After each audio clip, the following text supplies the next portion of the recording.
Alright people, and welcome to the airport pub next to Manchester Airport. I'm glad that I did a separate short form video on this pub because it was honestly an unreal experience. What you do is you go to the pub, get yourself a pint and get into the back garden where you get to watch planes take off and land. It was so much fun. As you can see here, you were pretty much right on the runway, and the fact that Manchester Airport is a very busy airport means that you weren't waiting very long for the next plane to come. There was all sorts of people there. There was like families, professional photographers, and me and Robbie, two numpties drinking pints waiting for their plane to come. We had like an hour and a half until our baggage claim was open, so we thought it'd be worth going just to kill some time, and it was probably one of the better experiences we'll have on this holiday. It was one of the best recent experiences I've had myself.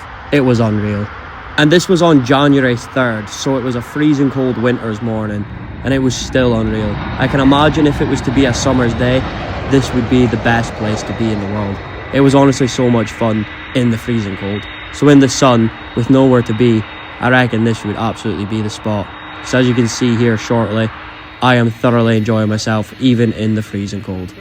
As that pint goes down a treat, you see yourself a very happy man. As I give you a short walk through the pub, I would like to say that this video is a short from my travels to Morocco that I am doing full-length videos on YouTube. So if you'd like to go to the YouTube channel linked at the top of my TikTok account, you'll be able to see the entire day of me traveling from Manchester to Morocco and every other video of the Moroccan videos. So if you fancy giving them a watch, please do.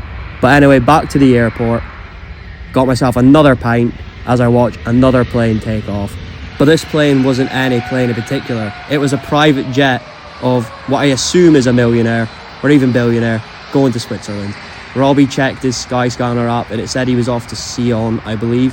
So yeah, he was definitely up to some rich people stuff. But was he in the airport pub in Manchester? No. So who's the real winner? Because we were having all the fun in the world. It was very funny seeing his plane take off as well, because since it was so small, it needed like half the runway that the other planes did, and it just zipped off into the sky. As you can see, the takeoffs are a bit harder to see than the landings. I definitely preferred the landings, but the takeoffs were still fun nonetheless. But if you ever do find yourself in Manchester, near the airport, I highly recommend the airport pub, because as you can see, even from the outside, it's a very nice pub. Not even looking at the planes, the pub itself is nice. It had two very happy customers who believed that they made the right decision coming to this pub before going away. So thank you to the airport pub for existing, and thank yous for watching. I'll see you tomorrow for something Morocco related. Goodbye.